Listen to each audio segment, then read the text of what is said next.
중국은 아직도 세계의 공장일까요? 아니면 이미 무너지고 있는 제국일까요? 두 개의 상반된 이야기. 여러분, 안녕하세요. 오늘 우리는 매우 중요한 질문 하나를 던져보려고 합니다. 중국은 과연 아직도 세계의 공장일까요? 아니면 이미 무너지고 있는 제국일까요?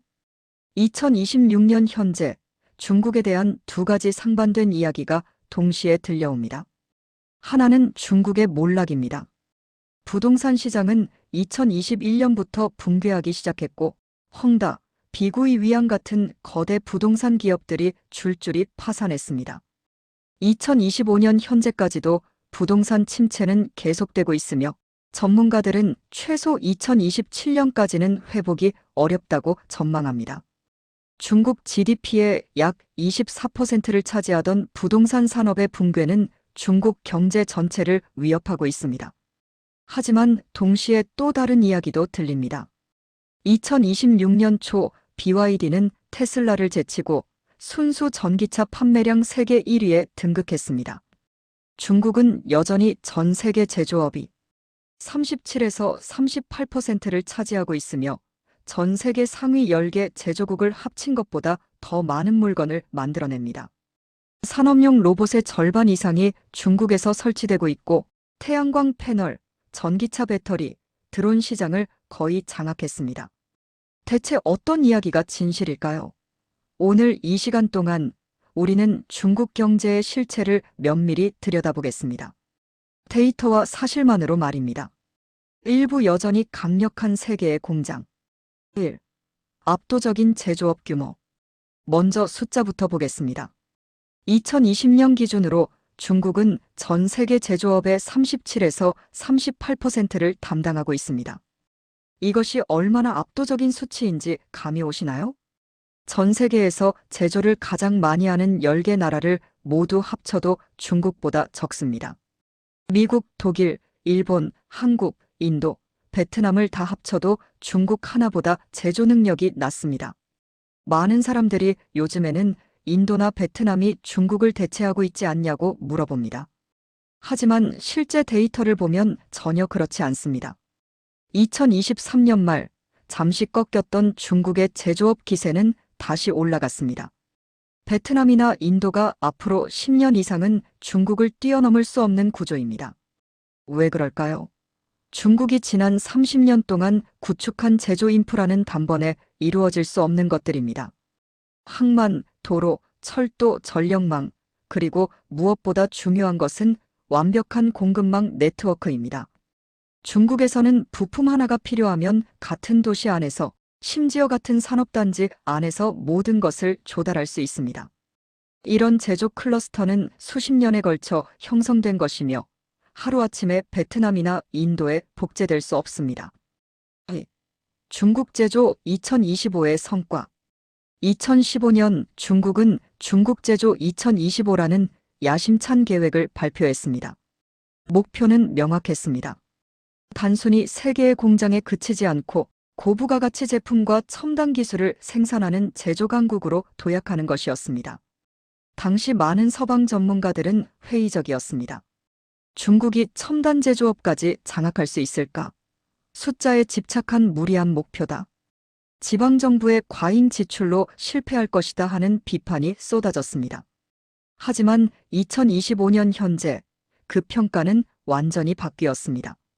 홍콩 사우스 차이나 모닝 포스트의 분석에 따르면 중국 정부가 제시한 260여 개 목표의 달성률이 86%에 달합니다. 이것은 놀라운 성과입니다. 구체적으로 어떤 분야에서 성공했을까요? 전기차 분야에서 중국은 압도적입니다. 2025년 중국 내수 시장의 90%를 중국산 신에너지차가 공급하고 있으며 대부분의 부품을 국산화했습니다. BYD는 2026년 초 테슬라를 제치고 순수 전기차 판매량 세계 1위가 되었습니다. 전 세계 전기차 시장의 약 18%를 BYD 혼자 차지하고 있습니다. 철도 장비 분야도 마찬가지입니다. 중국 고속철공사 CRRC는 2022년 세계 철도 차량 시장의 절반을 차지했습니다. 중국 고속철은 이제 세계 표준이 되었습니다. 태양광과 풍력 발전 설비에서도 중국은 세계 시장을 압도합니다. 전 세계 태양광 패널의 대부분이 중국에서 생산됩니다. 3. 로봇과 AI의 새로운 중심지. 더 놀라운 것은 최첨단 기술 분야입니다. 중국은 이미 수년 전부터 전 세계에서 로봇을 가장 많이 설치하고 생산하는 국가입니다. 전 세계 신규 설치량의 약 54%가 중국에서 이루어집니다. 전 세계 로봇 2대 중 1대는 중국에 설치되는 셈입니다. 2024년 말 기준으로 중국 내 가동 중인 산업용 로봇은 200만 대를 돌파했으며 이는 전 세계 어느 국가보다도 많은 수치입니다. 과거에는 일본의 화학패널이나 스위스의 ABB 같은 외국 기업에 의존했지만 현재는 중국산 로봇의 내수 점유율이 57%를 넘어서며 기술 자립도를 높이고 있습니다. 인재 면에서도 압도적입니다. 2024년 중국 대학의 로봇 관련 전공 재학생 수는 58만 명을 넘었고 이는 전 세계 로봇 관련 전공자의 42%를 차지합니다. 한국이나 일본의 우수한 학생들이 의대를 선택하는 동안 중국의 똑똑한 학생들은 공학을 선택하고 있습니다. 4. 후커우 제도 무한한 저렴한 노동력.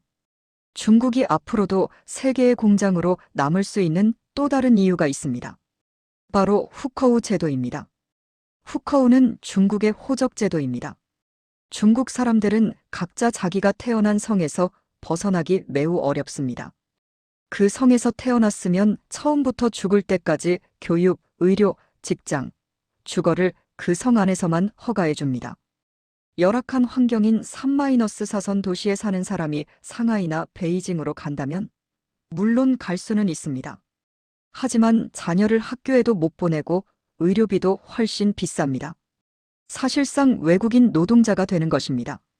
14억 명의 인구 중에서 그렇게 성을 떠나서 외국인 노동자 취급을 받는 인구가 대략 70%에 달한다고 알려져 있습니다. 이것이 무엇을 의미할까요? 중국에는 베트남보다도 인도보다도 더 저렴한 노동력이 지천으로 널려 있다는 것입니다. 실제로 중국의 공장들은 점점 내륙으로 이동하고 있습니다.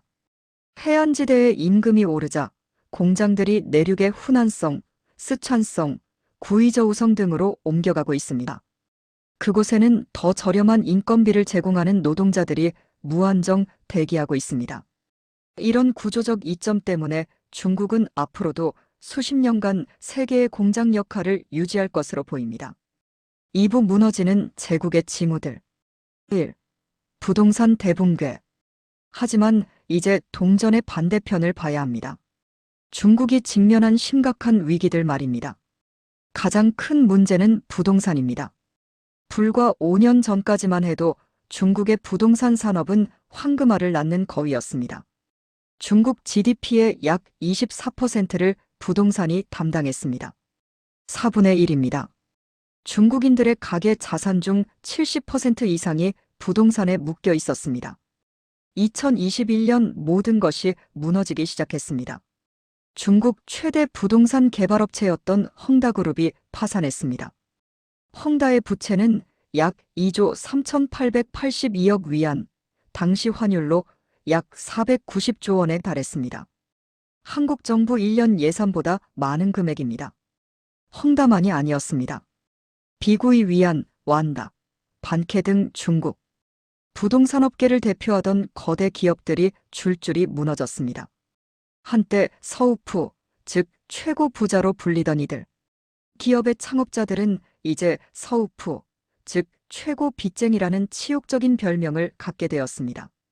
2025년 11월 현재 랭킹 1에서 10위 중국 부동산 개발업체들의 부채 총액은 10조 위안, 약 2천조 원에 이릅니다. 이 빚은 누가 갚을까요? 상황은 계속 악화되고 있습니다. 2025년 9월 신규 주택 평균 가격은 전월 대비 0.41% 하락해 올해 최대 낙폭을 보였습니다. 3분기 부동산 개발 투자는 전년 동기 대비 13.9% 급감했습니다. 신축 주택 판매 면적과 판매액도 각각 5.5%, 7.9% 줄었습니다. 중국 정부는 어떻게 대응하고 있을까요? 놀랍게도 거의 손을 놓고 있습니다. 2025년 12월 중국 정부는 부동산 업계 전반에 대해 전면 구제는 없다는 명확한 메시지를 보냈습니다. 심지어 너무 커서 망할 수 없다고 여겨졌던 국영 부동산 대기업 반케조차 선전 시 정부의 지원을 철회당했습니다. 5년 이상 지속될 부동산 불황. 전문가들의 전망은 암울합니다. 중국 재정부장을 지낸 러우지웨이 전국사회보장기금 이사회 이사장은 중국의 부동산 산업이 현재의 침체, 국면에서 극적인 반전의 전기를 마련할 가능성은 거의 없다. 5년 동안 이 추세는 이어질 것이라고 주장했습니다. S&P 글로벌은 더 구체적입니다. 중국 부동산 매매가 2025년 8%, 2026년 6에서 7% 추가 하락한 뒤에야 확장 국면 전환 가능성이 생긴다고 분석했습니다. 즉, 중국 경제 성장을 견인할 수 있는 부동산 시장 회복이 일러도 2027년은 되어야 가능하다는 의미입니다. 2024년 11월 말 기준 중국의 빈집은 약 8천만 채입니다. 미국 전체 주택 재고의 절반에 해당하는 숫자입니다. 주택 재고 물량은 약 44억 제곱미터로 연간 판매 면적의 5.4배에 달합니다. 이 재고를 소화하는 데만 5년 이상이 걸린다는 뜻입니다. 3. 디플레이션의 악순환. 부동산 붕괴는 중국 경제 전체를 디플레이션의 늪으로 끌어들이고 있습니다. 영국 투자은행 바클레이즈에 따르면 2021년 이후 18조 달러의 가계 자산이 사라졌습니다. 이는 2008년 글로벌 금융위기 때 미국의 손실을 웃도는 규모입니다. 집값이 떨어지자 중국인들은 소비를 줄이고 빚을 갚기 시작했습니다. 2025년 상반기 모기지 조기 상환 규모가 8%에 육박했습니다. 이른바 대차대조표 불황 현상입니다. 1990년대 일본이 겪었던 바로 그 현상입니다. 소비가 위축되니 기업들의 매출이 줄어듭니다. 2025년 11월 중국의 소매 판매 증가율은 코로나 팬데믹 때와 유사한 수준으로 떨어졌습니다. 중국 국가통계국에 따르면 생산자물가지 수 PPI는 37개월 연속 마이너스를 기록하고 있습니다.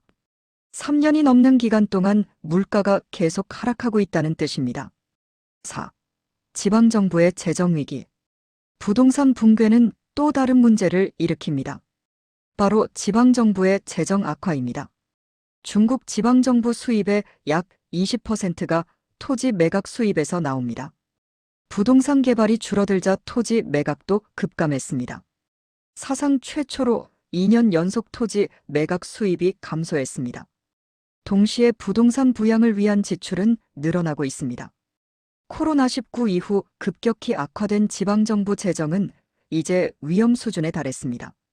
일부 지방정부들은 공무원 급여조차 제때 지급하지 못하고 있다는 보도가 나옵니다. 5. 첨단 분야에서의 한계. 앞서 중국 제조 2025의 성과를 이야기했지만 실패한 분야도 있습니다. 가장 결정적인 것은 반도체입니다. 중국 제조 2025는 2025년까지 핵심 부품과 기초 소재의 자급률 목표를 70%로 설정했습니다.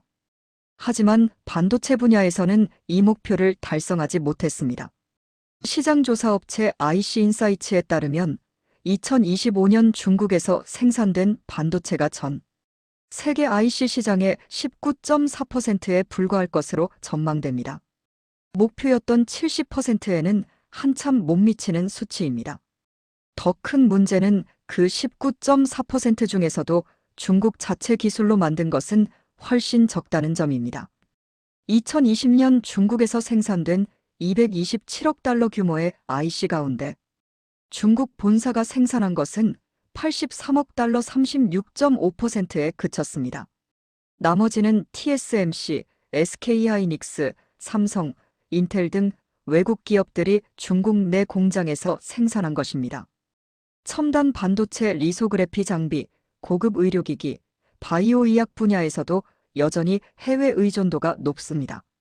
산업 로봇과 항공우주 분야도 목표 달성에는 크게 미치지 못했습니다. 특히 시구19 여객기는 주요 부품을 외국산에 의존한 채 제한적인 성과만 거뒀습니다. 6. 과잉 생산과 비효율의 문제. 중국 제조 2025의 또 다른 부작용은 과잉 투자와 과잉 생산입니다. 정부가 수요보다 공급 확대에 치중하면서 심각한 문제가 발생했습니다. 2025년 현재 산업기업의 약 20%가 적자 상태에 빠졌습니다. 신에너지차 업계는 치열한 가격 전쟁을 벌이고 있습니다. 2025년 6월 중국 제조업의 생산 능력 이용률은 작년 6월 대비 0.9%포인트 하락했습니다. 공장은 많이 지었지만 주문이 없어서 놀고 있다는 뜻입니다. 전기차의 경우 BYD를 비롯한 중국 업체들이 공격적으로 증설했던 생산 능력이 이제 부담으로 돌아올 수 있다는 지적이 나옵니다. 중국 내수 시장이 포화 상태에 이르자 이들은 해외 시장으로 눈을 돌릴 수밖에 없습니다. 하지만 유럽과 미국은 중국산 전기차에 대해 높은 관세 장벽을 세우고 있습니다. 3부 현재 진행 중인 변화들. 1. 중국 플러스 1에서 중국 없이로. 2018년 미중 무역 전쟁 이후 글로벌 기업들의 전략이 바뀌기 시작했습니다. 처음에는 차이나 플러스 원 전략이었습니다. 중국에서 생산을 유지하되 베트남이나 인도 등의 추가 생산 기지를 만드는 것이었습니다. 하지만 점점 더 많은 기업들이 차이나 없이를 고려하고 있습니다. 특히 미국 시장을 주요 타겟으로 하는 기업들은 중국 생산을 줄이고 있습니다. 애플은 아이폰 생산의 상당 부분을 인도로 이전했습니다. 삼성전자는 이미 중국에서 스마트폰 생산을 완전히 철수했습니다. 나이키, 아디다스 같은 의류 브랜드들도 베트남, 방글라데시로 생산을 옮기고 있습니다. 이것이 중국에 어떤 영향을 미칠까요? 단기적으로는 큰 타격이 없을 것입니다. 앞서 말했듯이 중국의 제조업 인프라는 여전히 압도적이기 때문입니다. 하지만 장기적으로는 문제가 될 수 있습니다. 특히 첨단 기술 분야에서 서방 기업들과의 협력이 줄어들면 중국의 기술 발전 속도가 느려질 수 있습니다. 신질 생산력 차세대 산업 정책. 중국 정부도 손 놓고 있지는 않습니다. 2023년 시진핑 주석은 신질 생산력이라는 새로운 개념을 제시했습니다. 이것은 중국 제조 2025의 후속편이라고 볼 수 있습니다. 하지만 접근 방식이 다릅니다. 중국 제조 2025가 10대 산업을 한꺼번에 키우려 했다면 신질 생산력은 소수의 첨단 기술 산업에 국가 자원을 집중하려고 합니다. 주요 타깃은 반도체 제조, 휴머노이드 로봇, 인공지능, 양자 컴퓨팅 등입니다. 동시에 석유화학, 철강, 기계 같은 전통 제조업도 디지털화하고 업그레이드하려고 합니다. 흥미로운 점은 이번에는 정책의 이름을 명확하게 드러내지 않으려 한다는 것입니다. 중국 제조 2025처럼 목표와 방향이 외부에 명확하게 드러나면 미국과 유럽의 견제와 반발을 부를 수 있기 때문입니다. 3. 내수 vs 수출의 딜레마. 중국은 지금 어려운 선택의 기로에 서 있습니다. 부동산 붕괴로 내수가 무너진 상황에서 경제를 살리려면 수출을 늘려야 합니다. 하지만 수출을 늘리면 미국과 유럽의 반발이 커집니다. 실제로 2025년 미국의 트럼프 2기 행정부는 중국산 제품에 대한 관세를 대폭 인상했습니다. 유럽연합도 중국산 전기차에 높은 관세를 부과하기 시작했습니다. 골드만삭스는 미국이 관세를 20%포인트 인상할 경우 중국의 GDP가 0.7%포인트 추가 하락할 것으로 분석했습니다. 작은 숫자처럼 보이지만 중국 경제 규모를 생각하면 엄청난 금액입니다. 2025년 하반기 미국이 베트남, EU 등 주요국에도 10에서 40%의 상호관세를 본격 시행하면서 중국의 수출 전략은 더 어려워졌습니다. 과거에는 중국이 아세안, EU 등으로의 수출을 늘려서 대미 수출 감소분을 상쇄했지만 이제는 그것도 쉽지 않습니다. 4. BYD의 성공과 한계. BYD의 사례는 중국의 현재 상황을 잘 보여줍니다. 2026년 초 BYD는 테슬라를 제치고 순수 전기차 판매량 세계 1위에 올랐습니다. 2025년 1에서 10월 기준으로 전년 동기 대비 4.8% 증가한 332만 대를 판매했습니다. 중국 내수 시장에서는 신에너지차 부문 점유율이 36%에 달합니다. BYD의 성공 비결은 수직 계열화입니다. 배터리부터 시작해서 모터, 전자제어 시스템, 심지어 반도체까지 대부분을 자체 생산합니다. 이를 통해 원가를 낮추고 품질을 통제할 수 있습니다. 하지만 BYD도 한계에 부딪히고 있습니다. 중국 내수 시장이 포화 상태에 이르면서 성장 속도가 둔화되고 있습니다. 과잉 설비 투자에 대한 우려도 커지고 있습니다. BYD는 해외 시장으로 눈을 돌리고 있습니다. 2025년 1분기 글로벌 판매 100만 대 중 20만 대가 해외로 수출되었습니다. 헝가리에 연간 80만 대 생산 규모의 공장을 건설 중이며 태국과 인도네시아에도 공장을 짓고 있습니다. 흥미로운 점은 가격 전략입니다. 같은 차종이라도 유럽 시장에서 팔리는 차량의 평균 판매 단가가 중국보다 3배 이상 높습니다. 중국에서 1,000만 원대에 팔리는 차가 유럽에서는 3천만 원대에 팔립니다. 그래도 폭스바겐 같은 유럽 브랜드보다는 여전히 저렴합니다. 사부 결론 질문에 대한 답. 1. 두 이야기 모두 사실이다. 그래서 중국은 아직도 세계의 공장일까요? 아니면 이미 무너지고 있는 제국일까요? 답은 이것입니다. 두 이야기 모두 사실입니다. 중국은 제조업 분야에서는 여전히 압도적으로 강력합니다. 전 세계 제조업의 37에서 38%를 담당하고 전기차, 태양광 패널, 산업용 로봇 등 미래 산업에서 선두를 달리고 있습니다. 제조 인프라, 공급망 네트워크, 저렴한 노동력이라는 구조적 이점은 앞으로도 수십 년간 유지될 것입니다. 하지만 동시에 중국 경제는 심각한 위기에 직면해 있습니다. GDP의 24%를 차지하던 부동산 산업이 붕괴했고 18조 달러의 가계 자산이 증발했습니다. 디플레이션의 악순환이 시작되었고 지방정부의 재정은 위험 수준에 달했습니다. 첨단 반도체 분야에서는 여전히 외국 기술에 의존하고 있으며 과잉 생산과 비효율 문제도 심각합니다.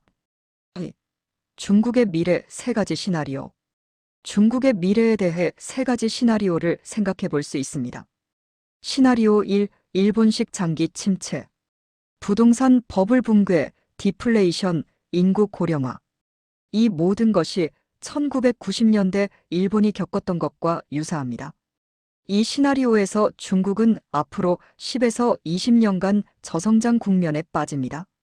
제조업 강국의 지위는 유지하지만 경제 전체의 활력은 잃게 됩니다. 시나리오 2. 구조 전환 성공. 중국이 신질 생산력 전략을 성공시켜 부동산과 건설 중심, 경제에서 첨단 제조업과 서비스업 중심 경제로 전환합니다. 반도체, AI 로봇 분야에서 돌파구를 찾고 내수 소비도 회복됩니다. 이 경우 중국은 2030년대에 미국을 제치고 세계 최대 경제대국이 됩니다. 시나리오 3. 분열과 혼란. 부동산 위기가 금융 위기로 확산되고 지방정부 재정이 붕괴합니다. 청년 실업이 급증하고 사회 불안이 커집니다. 이 경우 중국은 정치적, 경제적으로 큰 혼란을 겪게 됩니다. 현재로서는 시나리오 1과 2의 중간 어딘가가 가장 가능성이 높아 보입니다. 중국은 일본처럼 완전히 침체하지는 않을 것입니다. 왜냐하면 여전히 거대한 내수 시장이 있고 정부의 통제력도 강하기 때문입니다. 하지만 과거처럼 연 10%의 고성장을 하기도 어려울 것입니다. 3. 우리에게 주는 시사점. 중국의 현재 상황이 우리에게 주는 교훈은 무엇일까요? 첫째, 제조업의 중요성입니다. 중국이 아무리 어려워도 제조업 강국의 지위만은 유지하고 있습니다. 물건을 만드는 능력, 특히 첨단 제품을 만드는 능력은 국가 경쟁력의 핵심입니다.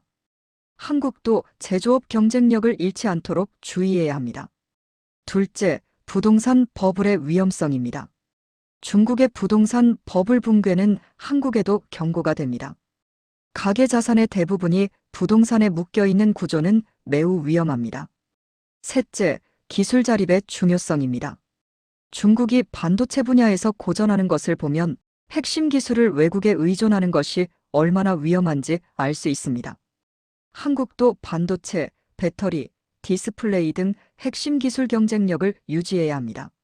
넷째, 과잉 투자의 위험입니다.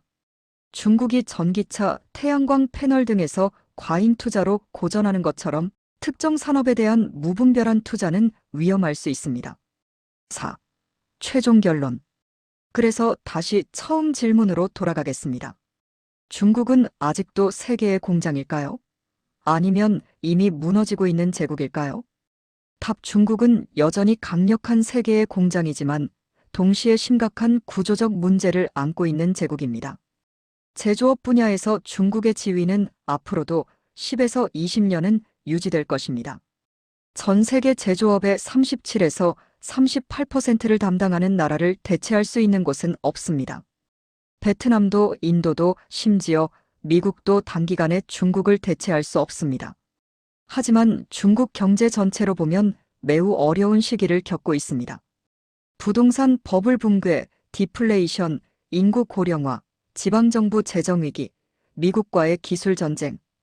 이 모든 문제들이 한꺼번에 터지고 있습니다. 중국이 이 위기를 극복할 수 있을까요? 역사가 답을 줄 것입니다. 하지만 한 가지는 분명합니다. 중국의 미래는 단순히 중국만의 문제가 아니라 전 세계 경제와 직결되어 있다는 것입니다. 우리는 중국에 대해 극단적인 낙관도, 극단적인 비관도 경계해야 합니다. 그 대신 데이터와 사실에 기반해서 냉정하게 중국의 변화를 관찰하고 대응해야 합니다. 긴 시간 함께 해주셔서 감사합니다. 이 영상이 중국 경제를 이해하는 데 도움이 되었기를 바랍니다. 오늘 영상이 도움이 되셨다면 좋아요와 구독 부탁드립니다. 댓글로 여러분의 생각도 들려주세요. 다음 영상에서 또 만나요. 감사합니다.